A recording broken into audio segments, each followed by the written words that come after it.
for the delay, but it was for a good reason. And I appreciate you being here, so thank you. But certainly an awesome day. Always a fun day for us. Always when it relates to the future. National Sign Day has always been something that is celebrated around here and has been the beginning of the journey for a lot of future hurricane greats. But to make that happen, a lot of people have to be brought to the forefront in terms of being thanked. One of them, the chair of our board, who's right here right now, Mr. Manny Cadre, certainly our administration, our president, athletic director, but then all the people behind the scenes, recruiting department, Dennis Smith, who serves so many roles for us as a general manager and a bunch of other stuff, our assistant coaches, our players, who they actually pour an extraordinary amount of time into recruiting the future, and that's always a great sign. But the people in development, strength and conditioning, sports science, nutrition, everyone on campus, the custodial staff who stays in here just all kinds of hours to help us keep this place looking like a 5-star hotel, to make sure that people are always welcome and feel like they're in a first-class place. But compliance, creative, the list goes on and on. But I know you're here to talk about the guys that we've signed and whatnot, so we'll get right to it. We have a really, really good football team, and we felt that today we added our deepest and most talented class to date. And by that I mean a class that's full of size, speed, length, power, explosiveness, guys that have an extremely high work ethic, levels of toughness, resilience, high character guys that want to be Miami Hurricanes and that have a really good understanding of what it takes to be a Miami Hurricane football player and a student athlete. So 30 total commitments, 14 on offense and 16 on defense, very well balanced.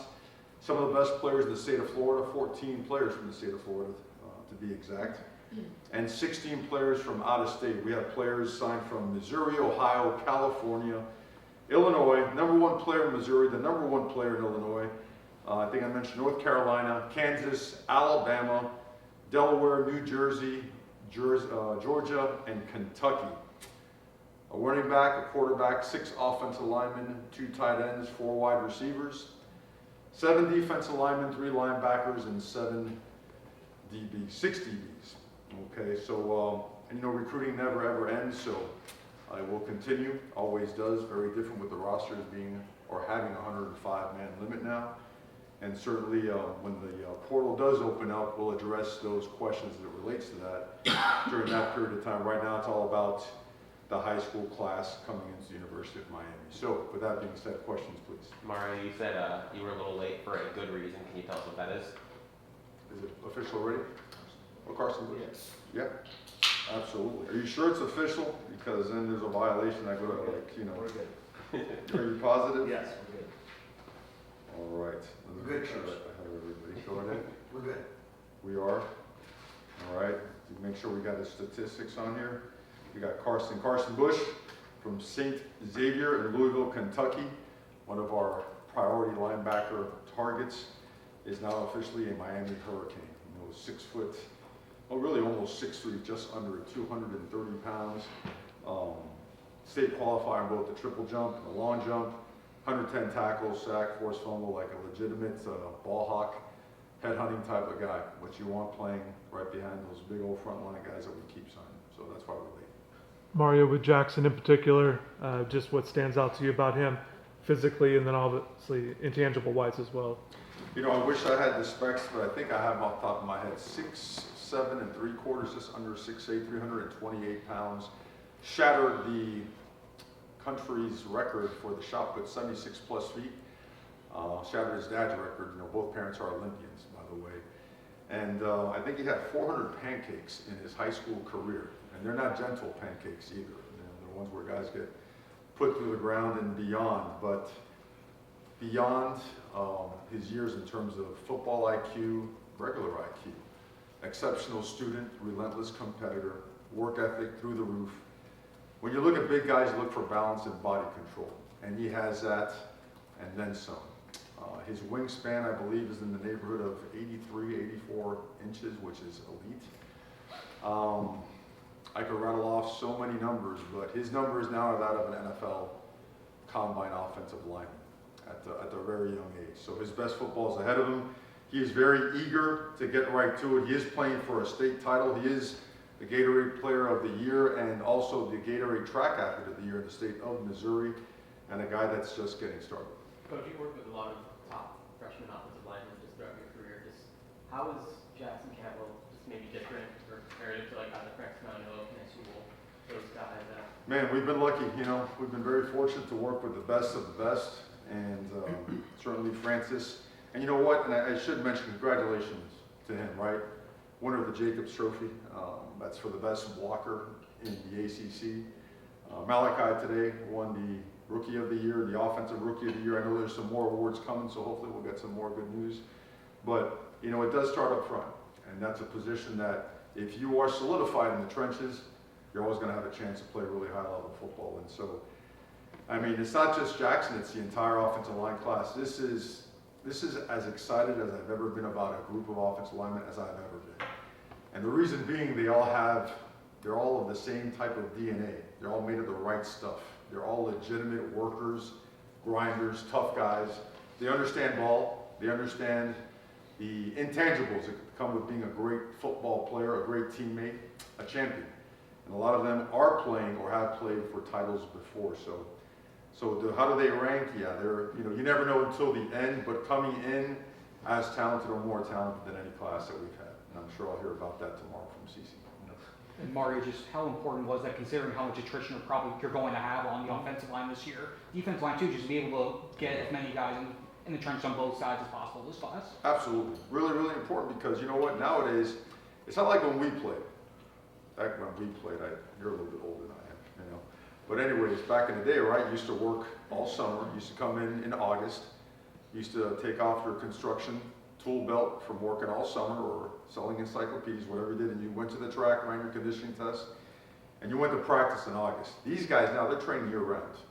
They have nutritionists, they have trainers, they have position-specific trainers on top of that as well, and they get to come to you in January. They get the entire winter conditioning and strength conditioning program. They get the fourth quarter program. They get to go to spring practice. They get to log 15 credits worth of progress towards their degree. They get such a head start on top of the head start that they have. So the goal for us now, being that we still feel like the value of high school recruiting is always at the forefront. Please let me know if I stand corrected. I think we started at some point in time 7 to 8 starters on each side of the ball this last game that are homegrown high school players. And what's happening now is we believe in getting as many of those players on the field as early as possible, and try to get them all on the field by the time they're a sophomore. The developmental cycle has to be accelerated due to the nature of how much more transient this sport has become. So we are losing some guys, but we're replacing them with some high-level talent. We have some high-level talent guys here right now. And these guys are guys that we feel, not only from a physical and talent standpoint, but from a mentality and work ethic standpoint, toughness standpoint, can come and help us right away. Mario, it seems like you Jordan Campbell, Jordan Campbell, he committed in 2023. A kid like this that bought in 3 years ago that signed, what does that say? I just think that those guys, they get a first-hand look at what we do on a daily basis. They're here a bunch, right? Which I think is the best part of it. Just about, I'd say 85 to 90% of the guys that we signed had a chance to either come watch us, 100% watch us in action, but about 90% of the guys had a chance to watch us practice, had a chance to watch us lift, sat in meetings. They know the level of intensity, of detail that goes into the way we coach players, the way we prepare our guys to have success at the highest level. And the others were guys that, and probably the most important part of our recruiting is the fact that we dive deep into senior year development, into senior year tape, right? So many times you fall in love with what you see from a guy as a sophomore, but what does he develop into, right? Football's a developmental sport, and the more you dive into guys, into their senior year, guys that go from being 16 to 17 years old, have another summer of lifting and running and practicing, you see those guys and their performances just skyrocket. Plus it also shows or gives an indication of their love for the game, how much time they're putting into it. And so many of the guys that we have and that we have signed and have been our best players are guys that we have taken off of senior year tape. And I want to emphasize that because that really has become a really big part of our program. And to that, to their credit, our players, to the credit of strength and conditioning and our coaches, you know, I mean, unless something crazy happens, this is our 4th full class, so our previous classes are the first 3 full cycle classes. All 3 of them have produced a freshman All-American, which I think it's tied for the most or the most in the country. And that's a testament to identifying the right guys, but also developing them and coaching them the right way. Mario, the receiver class is rated really highly. Can you kind of walk through those guys who you brought in at receiver? They can go. They can go. You know, we'll start, the way I have them here listed, obviously Samari Nwingo was probably the biggest riser in the entire country. Ended up working himself into a top 25 player. Now, we recruited him when he was not even a 4-star guy. He came to camp and it was easy to see.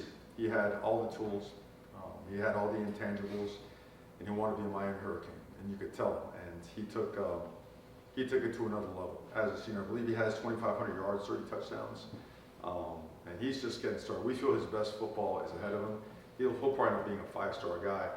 Milan Parrish is the guy, you know, from Ohio that we saw early and we were able to get our eyes on more throughout the course of the year. Exactly what you want as an outside receiver, just like Samari. And he's fast, he's explosive, makes a contested catch. He's so athletic. They put him in as on kickoff return as well in house one, 95 yards. 2-sport athlete, 15 points a game in basketball. So all these guys, for the most part, are multi-sport athletes. I know Smart was a track guy as well, so just that versatility has helped them in their development. Vance Spafford, you know, Mission Viejo, a guy that we've known forever, was committed to Georgia, was the top-ranked slot receiver in the country, had a minor injury, which he's completely healthy from now, but also one of the fastest receivers in the entire country. A guy that I know he's I think he's 10.6 or something of that nature in the 100. And he came down to Miami, he fell in love with it, and he fits in perfectly. So, and then he's complemented by big Tyrann Evans out there in North Carolina. We're out there visiting Camden Portis. Obviously, there's a tie there. And we go right down the street and see this big old guy committed to Tennessee. And he's like, well, Miami's not recruiting me. It's like, well, we are now. And that started a great relationship, and one that led us to give us a chance to watch him practice, watch him play. Just another big, strong, physical athlete. And I think as you look at our roster, that's probably the biggest change you see over the last 4 years. Length, size, speed, bodies that are a little bit more mature, a little bit more developed, that give you a chance just to be a more physical team, right? This game is a game of resilience. As you go deeper into the season, right, you want to get tougher and stronger than your opponent. And guys like this, even though they're receivers, and people don't think of receivers as tough guys, their physical and mental makeup allow us to build ourselves in on the perimeter just as a tough of a manner as we do in our trenches. Mario, I know you're very proud of your classes. You should be. I did have a question though about the latest CFP rankings, and just wanted to get your thoughts on what was released last night. And do you think your team still has the opportunity to make the college football playoff?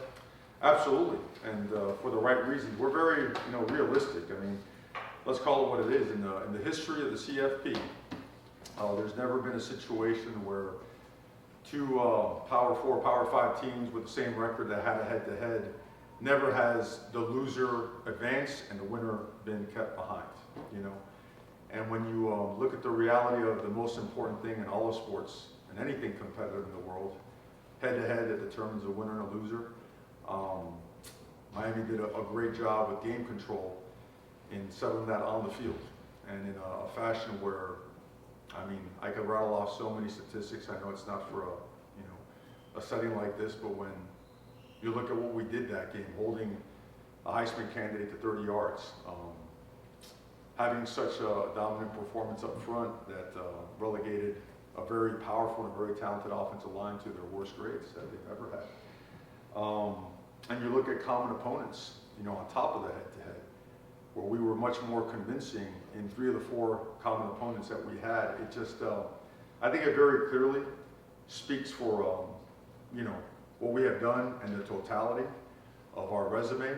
I think also when you look at that, we talk about common opponents. Not many people talk about our out-of-conference schedule. Who in the country wanted to play our out-of-conference schedule?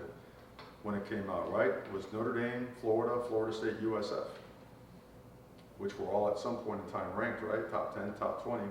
And we went undefeated through that schedule, you know? So we're playing our best football, have been playing our best football for the past month. Margin of victory, 28 points. Every metric, top 1, 2, 5, 10, you name it.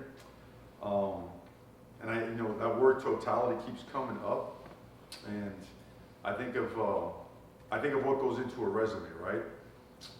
And we won 10 games, just like, we're being compared to, obviously, to Notre Dame in a lot of different forms and fashions, but the totality of our resume got just as strong or stronger than anybody else. And after their first 2 losses, right, their resume got stronger, but when you break it down, those 10 games, 2 were against group of 5 opponents. And of the other 8 games, 6 of those games were against defenses that were ranked 105 and beyond, right? 105 to 127. So I think when you start looking at the true facts surrounding a resume and how a resume is actually built, I think all those things will be taken into account. And I respectfully will always provide any and all information to whoever it is necessary so we could have a fair and honest judgment and decision on what is the reality that we're the best and most deserving team. Marco Rubio also, this made it to even like the White House pitching for the Miami Hurricanes. What does that mean to have even, so many people speaking for the program, what the football team did for this season and the resume that you guys put out there? Well, I think it was all, that there's a lot of reality behind it when a Florida Gator speaks up for a Miami Hurricane, right? Let's start there. So, no, I think it's because, I think we all know people of that magnitude that carry such weight because of all the stuff they are doing and have done throughout their career and are going to do in their career.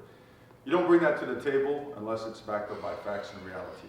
And I think it's something that continues to have a very honest and transparent light shined upon it, and it will continue to prove itself the right thing. So we will continue to, and we really appreciate that. I mean, we think we're very honored and flattered by it, and also it just adds to our confidence that what's right is right, and eventually, that'll be the case. And just a quick question to follow up with mentioning Malachi Tony, the resume that he had alone on the field and to have the accolades that he earned today, what does that mean with the body of work that you saw from him and Not just him, but you can also. Okay. just like what he did on the field, I don't know where to start with him. He was, can I start by saying one more thing before we get to that? Ruben Bain was just named Defensive Player of the Year in the ACC. So credit to him as well. Congratulations to him. He's up for another few awards, as is Malachi and a couple other players. I believe 19 of our guys were selected, so that's a program high. So, but Malachi's all right. He's decent. He's an okay player.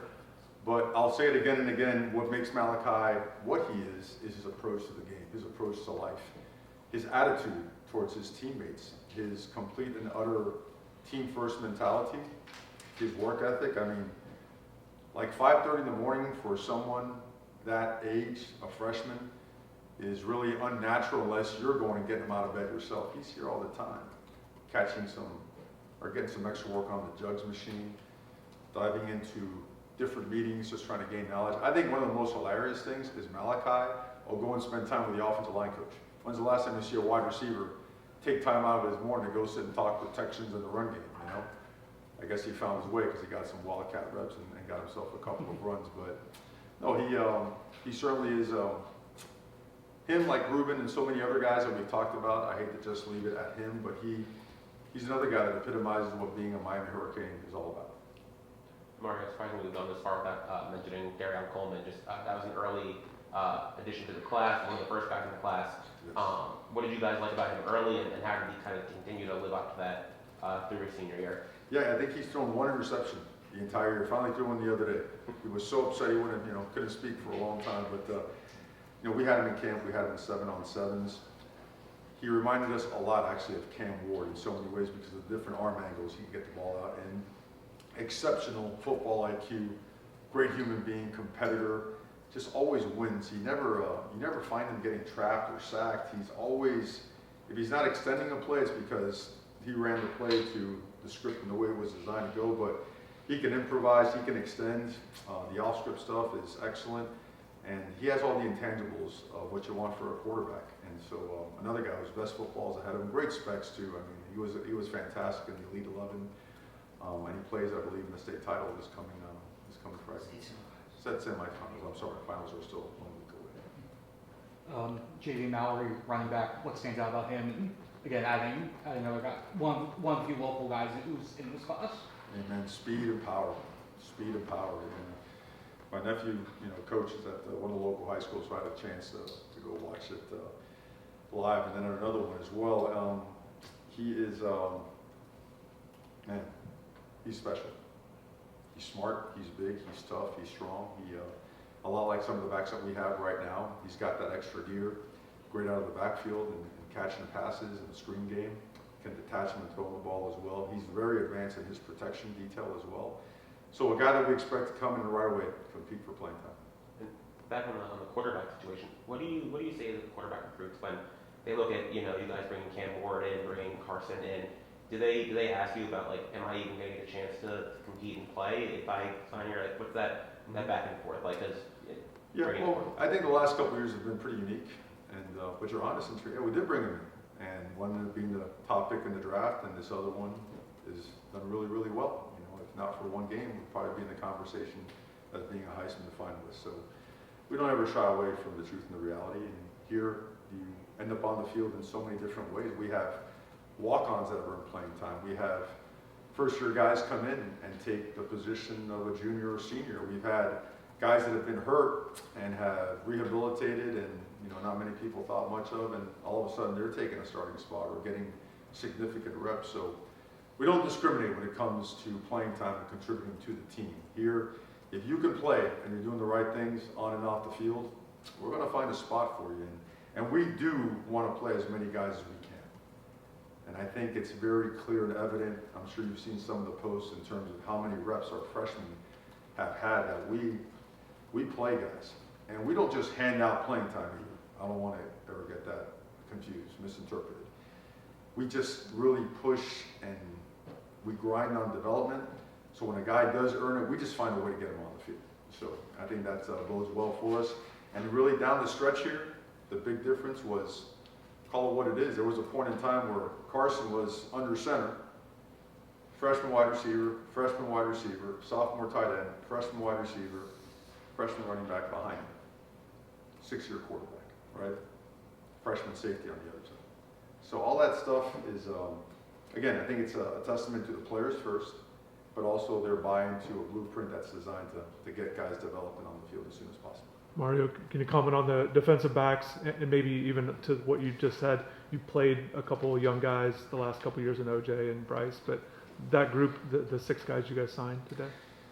We expect all these guys to come in and compete, you start at safety, Cortez Redding, from Jonesboro in Atlanta, 2-sport athlete, basketball player. In fact, I'm sure his basketball coach would love for him to play, but we need him down here.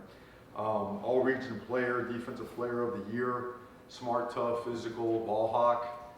J.J. Dunnigan, that was one that we were hoping to get in on him, and it just worked out where the timing was, it just worked out. It was great. 6'3" plus, 195 pounds, fast, explosive, rangy, can play man-to-man, plays on the offensive side of the ball as well.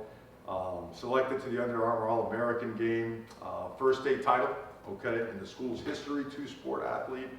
I think what you're going to see, most of our guys are 2- and 3-sport athletes and team captains and playing for state titles. Camden Portis, and we don't take it for granted that he's a legacy. That's the last, I was a brother of a guy that was playing here, and I never want to be taken, I hated that. Hey, you're so-and-so's brother, whatever. No, we recruit guys independently of whatever their legacy might or might not be, and Camden Portis had one of the best seasons of anybody we saw on senior tape. And he could do it all. He could play nickel, he could play corner, he could jump back there at safety. His body's continuing to grow, he's developing. One of the fastest risers in the class, 2-sport athlete as well. Jalen Waters, one of the best in the entire country. Had an injury late, but recovering well. 2-sport athlete also, track and field guy. Always leading the past 2 years to the finals and the playoffs. One of the best players in the country. John Tavius Wyman was committed to Georgia and flipping to Miami. Another Georgia Region Player of the Year, track and field guy also, explosive, fast, ball skills, great man-to-man guy. Brody Jennings, right, named the Super 11 by the Florida Times Union, 4-star cornerback, Mandarin in the playoffs. Big reason why was because of him. Just an unbelievable human being, unbelievable player, and a guy we expect to come and make an impact right away. So who am I missing? I know I'm missing one.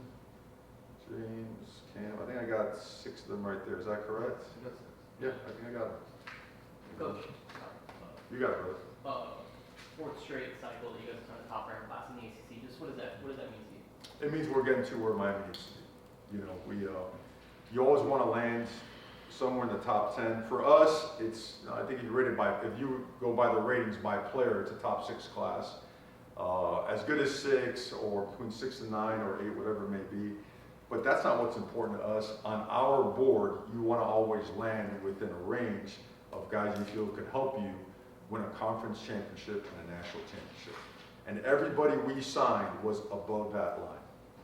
We're not going to sign a guy to provide just depth. There's no value in that. The day and age of the transfer portal, if a guy's sitting behind somebody for too long and not contributing, you're not going to keep him. And with the way NIL works, all you're doing is burning cash.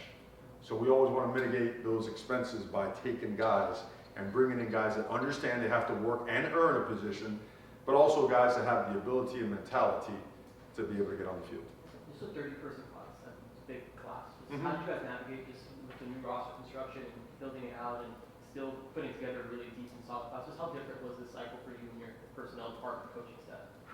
You talk about now versus back Well, then. just like this is the biggest class you guys have signed in all Yeah. across the country. It's probably not Everyone's done. signing these huge classes. No doubt, no doubt. You never saw, like, you've seen some numbers last year. I think you saw one class had 60 plus members, if I'm not mistaken, including portal guys. And then the smallest class you saw was probably total, high school and portal was probably 30 or so. Somebody said it best earlier, I've copied the line a couple of times, it's, you may be coaching a one-year team every single year, you know, or at least half of them, right? Because of the numbers and because of how transient it is. It just, the game has changed and the rules have changed. And so the challenge behind it, I think football is football. And people always say, well, you know, kids have changed. That's a bunch of bull. Adults have changed, right? Right is right and wrong is wrong. Doing things with integrity, having coaching at the forefront of what you want to call, we call it a vocation, right? For us, this is like life. Our families are married to the University of Miami because of the amount of time that has to be invested to give your student athletes the best chance at being successful, and everyone understanding that we're part of a giant team. Everyone depends on each other. There's no room for independent contractors. So that being said, when you get that large of a group of guys, when you're recruiting, you hope that 80 to 90%, you're already getting those guys in a form kind of galvanizing throughout the process by connecting them from the time you recruit them to the time they show up. While they're doing that and all their visits, you connect them with your players as well. Because your players there's got to be a connection there, right? And our players are great with that. And our players always let us know exactly, hey, coach, we really want this guy to join the class. And every now and then they'll tell you, I don't know about that guy, coach, you know? And that's great because they know the standards here. They know what the expectation is, and they want to win. They want people in the seats beside them that fit that description, right? That fit that mold. So, but those first 3 to 4 weeks are critical, right? Because guys are away from home, right? This is a national brand. We recruit, nationally, and people come from all over the place. I mean, every size, shape, color, ethnicity is represented in our locker room and upstairs in the offices. And I think that's awesome. That's what the real world is. That's what the city of Miami is. It's what the NFL locker room looks like, right? And those first 3 to 4 weeks, you have to do a lot of activities at your own home, the homes of the actual position coaches, team activities, whether it be an obstacle course and an opportunity to go and eat on the beach or bowling, or the simplicity of just having an activity on campus and down the street at a movie theater. You just want guys around each other, investing time in each other so they can get to really know each other. When they get to know each other, they can work harder together, and then respect is formed. So I know it's a long answer to your question, but It really is. Those first 3 to 4 weeks are everything, man. And we learned that over the years. Because in those 3 to 4 weeks, it could go a couple different ways. You want it to come this way. You want it to come together. Are you shifting a little bit away from the portal with the class, Steve, and equality? You're speaking of that. Are you looking to shift a little bit more away from the portal? I don't think you shift away from anything that'll make your program better. You know, and sometimes it comes in the form of high school and sometimes in the form of the portal. So that's hard to say until the dust is settled, right? And you have a really clear idea of what your roster is going to look like. We obviously have invested a lot in the high school cycle because it's always the more homegrown, the better. But you can't deny the fact that we have taken some unbelievable players and people from the portal. And if someone could make your roster better, whether they come from the portal, come from Canada, come from overseas, the junior college ranks, come in the form of a preferred walk-on, you never, ever, ever deny your program the opportunity to get better by bringing in the right people. And that's at the player level, that's at the coaching level, administration, recruiting, development, training room, doctors, anything. So I guess my answer is we don't shy away from anything that helps the program get better. And what are you thinking in terms of numbers? Are you, I guess, Not even thinking about that you don't right even now. worry about numbers? Absolutely not. And we'd never pin ourselves in the corner where we're married to this or going to take this amount of that. We're going to do what's the very best for the program and for our players. Mario, What do you like about the 2 tight ends in this class? They both seem like very versatile guys who play kind of multiple positions in high school. My Lord, these guys are special now. They can stretch the field. They can knock you back in the run game. They're athletic enough to play outside at wide receiver and big and tough and strong enough to play in the core and close out that C gap, get involved in the run game, play in the backfield as well as an extra fullback. And they can stretch the field now. I mean, they really can. They both played every position imaginable. You know, they touched the ball as quarterbacks, as running backs, as wide receivers, and as tight ends. They're just really, really explosive. And they're big bodies. You know, these are 6'4", 6'5" plus guys that can flat out go. And they love physicality. These are twitchy, explosive guys that they love contact, they're fearless. And they are really, really high level tight ends. I couldn't be more excited about the tight end. Mario, could you speak on defensive line, and then I know you spoke about Jordan, but the other linebacker as well. I think that would be the rest of the guys that you haven't gotten to. Yes, obviously starting with Jordan Campbell, who has multi-position value because not only is he a great linebacker, you're talking about a super explosive guy now. I mean, collisions, when he hits something, it goes the other way and goes that way fast. He'll play in the Under Armour All-American game, but watch him at the line of scrimmage as an edge rusher as well in certain situations. He does a phenomenal job, 2-sport athlete. Can't say enough great things about him. The Anthony Lafayette, he's playing defensive end, so let me go to the linebackers. I know that J.J. Edwards was a guy that really caught our eye in the springtime, and we felt that he had all the tangibles and intangibles that fit exactly what, just like Jordan and just like Karsten, all the intangibles and tangibles that Coach Hutterman was looking for.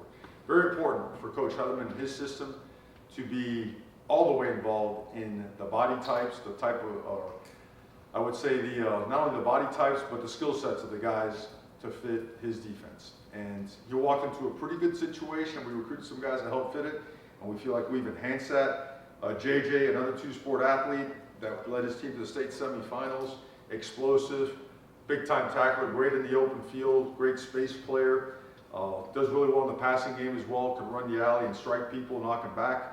And then Carson was one that, man, a state qualifier in both the triple and the long jump, 2-way player. Love that because guys, when you see him on the other side of the ball and just see him play football naturally, you get to really assess their physical and athletic ability. You're looking at 3 guys that we call them big speed guys. They could run, they could strike, get guys on the ground. You're looking at guys that could close on ball carriers, right? Shrink that space, close on the passer itself that can be very effective on 1st and 2nd down, but you don't have to take them out of the game on 3rd down. And as offenses continue to evolve, and the different teams that you play, like we did this year, right? Early in the season, rock'em sock'em robots, right? Big offensive lines, 12, 21, 22 personnel, line up, right? And knock them back. As the year went on, more spread out, more space playing, 4 wide, 5 wide, trying to test your linebackers in space. Guys like this allow you to keep them on the field all 3 and 4 downs. Defensive lineman. Defensive Oh, line, thank it's a big group. Yep. You sure you want all of them? Well, I think that wrap it up though. My lord, okay. I gotta get to the pages here. There's a lot of guys, and they are really, really good. This is a group where, I guess the best way to explain it, going into the season, from a recruiting standpoint and from a roster standpoint, we knew we had to sign a significant amount of guys, okay? And guys that we felt had enough twitch, size, explosiveness to get on the field earlier than later, okay? I'll start with Anthony Lafayette, one of our 2 edge players that we took. He was a 2-sport athlete. I know what award did he win recently? He won something major. Orlando Player of the Year. Orlando Player of the Year, okay? He, 17 and a half sacks, natural pass rusher, really impressed Jason Taylor. Jason went over there, I believe he had a practice or a lift session at 5 a.m., then he had like a track practice in the afternoon, but he got there really, really early knowing that Jason was gonna show up. Explosive, slippery, was committed to LSU. We loved him, we never stopped recruiting him. He came to his senses and chose the right place. Ashari Charles, 6'3", 235, 240 pounds. I mean, this is, you know those videos of guys that jump out of the pool, you know, like land on their feet on the edge? He's one of those type of guys, all right? Power clean, 320 plus pounds, one of the most disruptive players in the state of Florida. He's a first-team All-State player and one of the Gatorade Player of the Year candidates. Explosive, track and field guy as well. Those were the 2 edge guys. Inside, we took Tyson Bacon, Frederick Saintius, Keyshawn Stansel, Big Chook, and Logan Nagel, okay? And a little bit about all of them. Tyson, he did have an injury this year. Birmingham, Alabama, over at Hoover. I mean, 6'4", 275 pounds. Caught our eye right away. We offered him the moment we saw his film. Actually, all these guys really the same. Had a great senior year until he did get hurt. Just really violent, explosive. Could play the 3 technique, could play the 5. A lot of versatility. Big Fred, 6'4", 290 pounds. Okay, over in St. John Newman Catholic in Naples. Wrestling, track and field, football. His best football is ahead of him. His coach was an NFL player, huge upside. Originally from Haiti, moved to the States 3 years ago. He speaks 4 languages. He'll fit right in. I can finally have some Spanish conversations. Really grateful for him. But a long, strong, fast, explosive dude. He can flat out go. Keyshawn Stansel, one of the best defensive tackles in the entire country. Just throwing his film. I mean, he is as disruptive, as explosive, and as powerful as any defensive tackle we've recruited here and anyone in the country this year. Big, nasty, powerful, a top 75 player, was committed to Clemson before he chose Miami. Just really hard to find. And like these other couple guys we mentioned, they are 3-down players. These aren't like 1st and 2nd down, relegated to just playing the run and having to come off on 3rd down to rush the passer. They can do it all. They can do it all. Same thing with Logan Nagel and Big Chook. Logan, 6'4", 260 pounds from New Jersey, DePaul Catholic. Big, strong, violent, 2-time state champion back-to-back. One of the best players in the state of New Jersey. Miami's always been really good when the Greg Marks and the Danny Stubbs of the world have come this way, made their way here from the state of New Jersey. He came down, watched us play, was committed to Pittsburgh, ends up coming down again, and decided to be a Miami Hurricane, and we're really glad he did because he is going to be an absolute stud. Big Chook was committed to Penn State. They had a change there. He was the best player in the state of Delaware. I believe we signed the best players in how many states? We signed the best player in the state of Missouri, Illinois, and Delaware. So Big Chook is one of those. 6'2", 260 pounds. He has a wingspan of a 6'6" guy. Really long arms, large wingspan, big hands, big features, explosive, unbelievable personality like the rest of these guys. 39 tackles for loss in his final 2 seasons. Just like Twitch. And I think what you see in Coach Heatherman's defense, and I hope you guys enjoyed what you've seen so far this season from him. A top 10 defense, top 5 defense, perfectly suited for the playoffs, you know. And guys like this are perfect fits. And guys that you could train and from a strength conditioning standpoint, prepare to get on the field early. So they fit, you know, they fit. I couldn't, man, to be able to sign 30 high school players of this caliber, and you never know, you might find some more. We're always searching, you never stop. 105 gives you a little bit of a different more limited on one side, but more scholarships on the other side. We'll get into that some other time, but I hope that gives you a pretty good idea of the guys that we signed. I hope I answered your questions as it relates to the CFP. I know it's going to be ongoing, but needless to say, we feel very strongly about what we've done, especially as it relates to the opponents that they're comparing us to. And for the right reasons, no, not creating any narratives, always respecting everybody, because I believe in that. I believe in that. Don't take shots at people, respect football, respect your opponents, but make sure that your your case is stated properly, honestly, transparently, and of course, strongly. So, what you got, man? Anything else, Coach? I think that's it. All right. Guys, thank you. Now, you're going to love talking to these guys. I can't wait to get these guys here for you guys to be around them, because you got to wake these guys up in the morning because you want to get them on FaceTime, right? Because they can fax in at 7 o'clock, and we tell them all, brother, that means 7 and 1 second. That's when your letter comes in. And we mess with them. We tell them, hey, first got to come in. You get to pick your dorm. If not, if you get to in first, you get to overlook the pool. If you don't, you get to overlook the parking lot.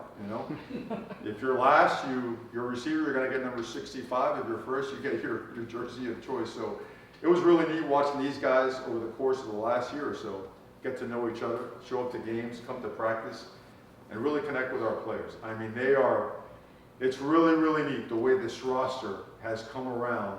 The more we've won, the more this team and program have progressed. There's some unbelievable times coming for the University of Miami. So proud to be a part of it, fired up for these guys. And God bless you, man. Appreciate you being here today.